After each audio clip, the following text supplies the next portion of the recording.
ঐতিহ্যবাহী সোনাই মাধব চন্দ্র দাস কলেজে ছাত্র ইউনিয়নের নির্বাচনে ছাত্রছাত্রীদের মধ্যে উপচে পড়া ভিড় দেখা গেছে।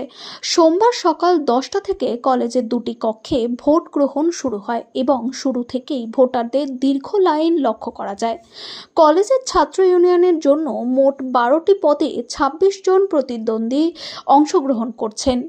নির্বাচন প্রক্রিয়া সুষ্ঠুভাবে সম্পন্ন করার জন্য কলেজ কর্তৃপক্ষ কড়া এসওপি প্রণয়ন করেছে।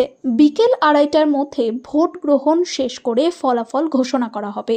কলেজের অধ্যক্ষ ডক্টর বাহারুল ইসলাম লস্কর জানিয়েছেন, কয়েক বছর পর আবার ছাত্র ইউনিয়ন গঠনের প্রক্রিয়া শুরু হচ্ছে। এর আগে ক্লাসের প্রতিনিধিদের মাধ্যমে ছাত্র সংসদ গঠিত হয়েছিল। অধ্যাপক তথা মুখপাত্র খালেদ আজম মজুমদার জানান, ছাত্রছাত্রীরা শান্তিপূর্ণভাবে নির্বাচনে অংশ নিয়েছেন।